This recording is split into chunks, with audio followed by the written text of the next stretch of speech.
My name is Marlon Magdalena. I'm from Jemez Pueblo, New Mexico. I work at the Jemez Historic Site in Jemez Springs, New Mexico. I'm the instructional coordinator at the Jemez Historic Site.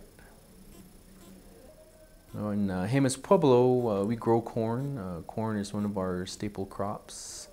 So it's very important for us, especially for our the religious aspects of our lives, our daily lives.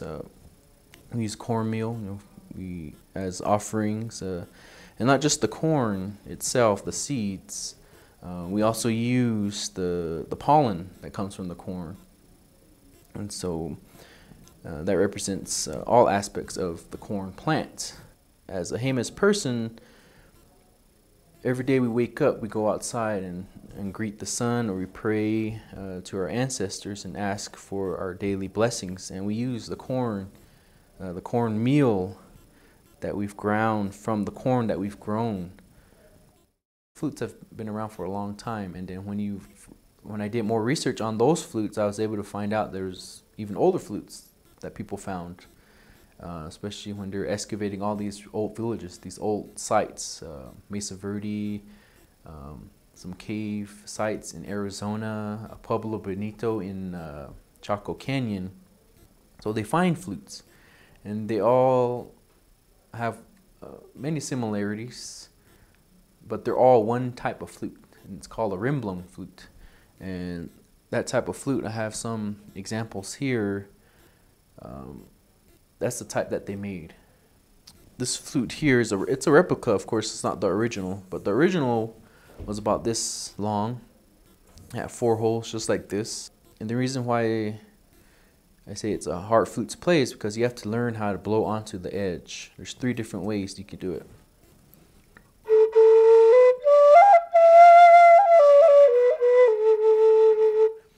That's the easiest for me to play. And the other way is to put it between your teeth.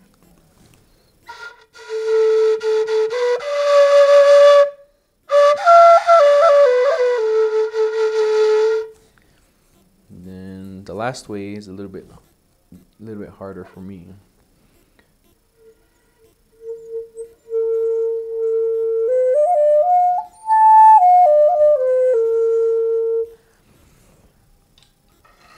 This one here is a replica, not an exact replica, but it's a close copy of some of the flutes that were found in Arizona that date back to about, I believe, around 800 or so.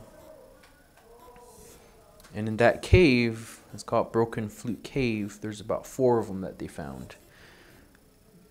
They're almost about the same size, same length. This one's a copy of one of those flutes.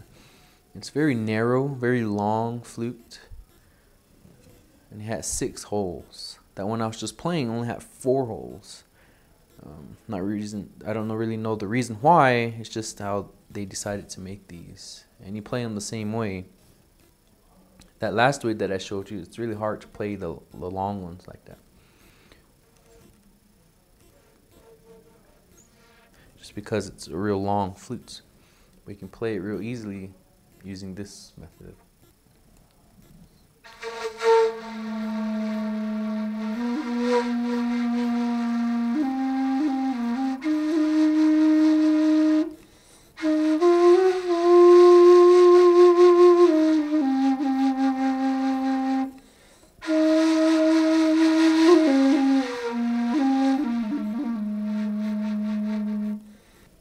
I'll always put rain clouds or lightning bolts.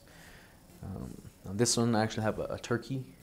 It's turkey feathers, and turkeys are really important. We use a lot of turkey feathers. Of course, on the bottom here I have corn, 2 different designs of corn. And of course, it's important. So some of the songs that I create or that I use for my performances are really the way I figure them out, or if I want to make a new song on one of my flutes, I try to incorporate other songs that I've heard, or maybe use them as a way of making my own melodies, kind of just borrowing a melody from a song that I already know.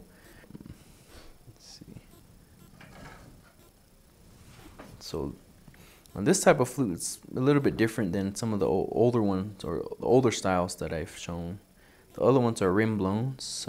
This one here works kind of like a recorder, but it has two chambers, and it has this on top. People call it a block, a bird, or a fetish.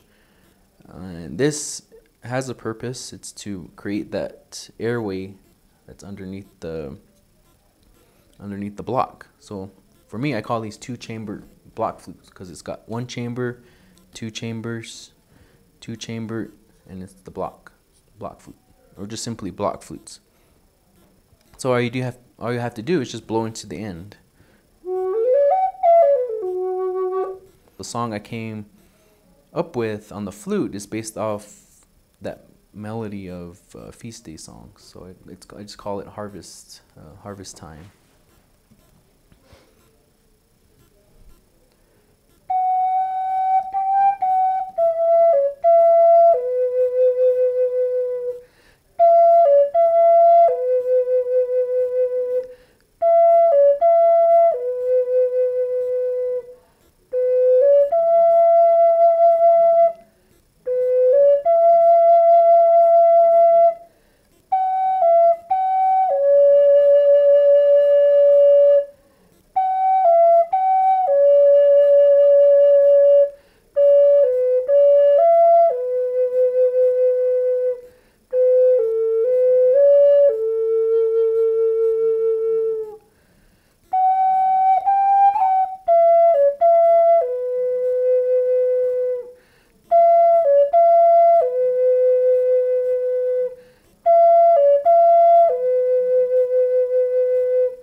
Another type of flute that I play, I also make as well, is this one here.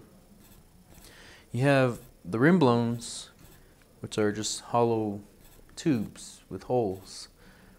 And then over time, people start making other types of flutes to make them either easier to play, a little bit harder, a little bit more work goes into it, but they are easier to play.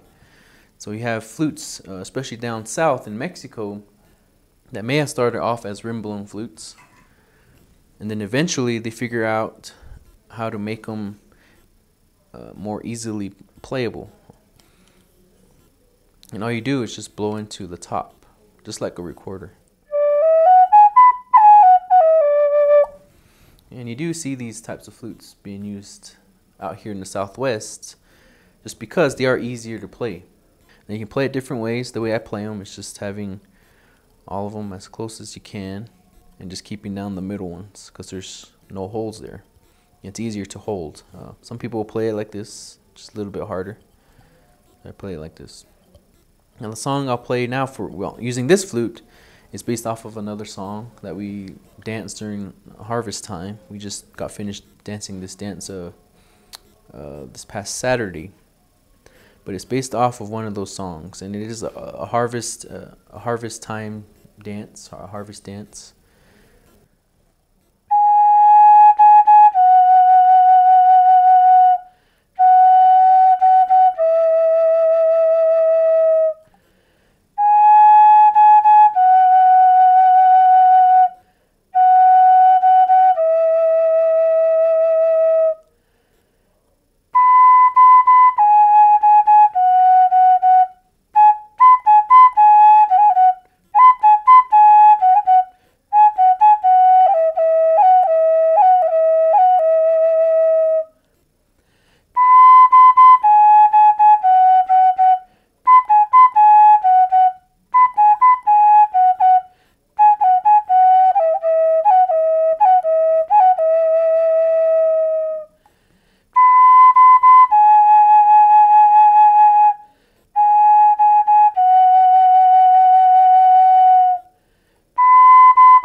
A lot of the old flutes, they're either made out of cottonwood, maybe even elderberry, just because elderberry is real soft in the middle. But another type of material that they used was reed. The river reeds that grow around here nowadays are a little bit smaller. They may have gotten bigger in the past, but once people started bringing giant reed to plant outside their homes for erosion control or for making privacy fences, so you see a lot of this giant reed which was introduced to this area. And so it was a rim blown, and that's what this one is. It's a rim blown.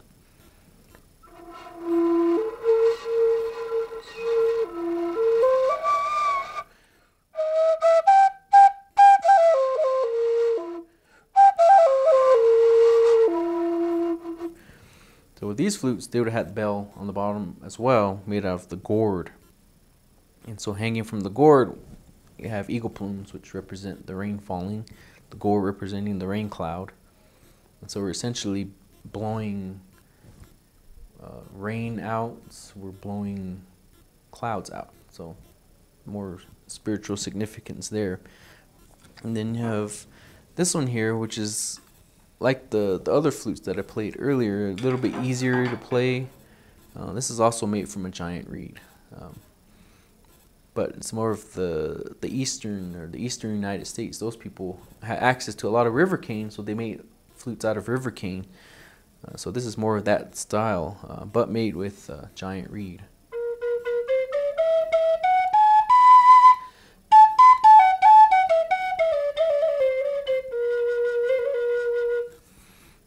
A little bit different sound. So you have the bigger wooden flutes, but over time or throughout time, people made flutes out of many different materials. Another common one, especially here for the Pueblos, people made flutes out of bone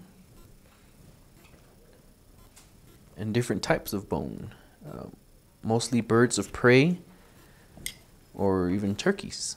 Okay, this one here is made from a turkey bone. This one here is made from an eagle bone. And for a member of a federally recognized tribe, we can order eagles legally. Otherwise, it's illegal to even hold a bone or any part of an eagle. And so I actually have a permit to hold eagle bones or eagle feathers.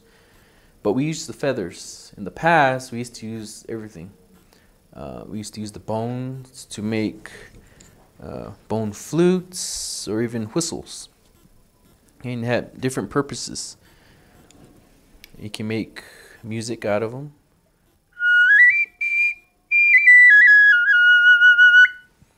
And you can make whistles like this to call in birds, because birds we use a lot of. Different Pueblos use different types of birds.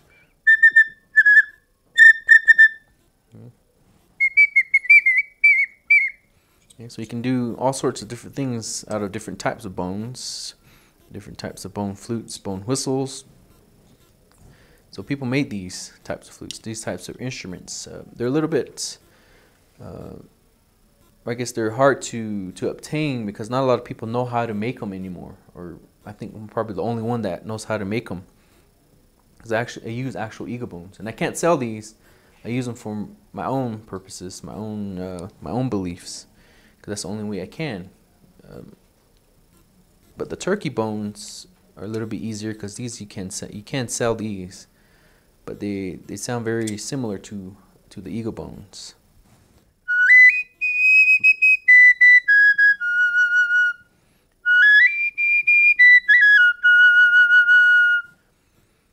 That's how these ones sound, and they're real simple to make. There's actually a glue inside that people have been using for hundreds of years, made from pinon sap and ashes. Other people can add charcoal and other things to it just to make it a real strong, hard glue once it's dry. And it is a heat glue, so you have to heat it up and melt it and put it inside there. And that's what actually makes the sound.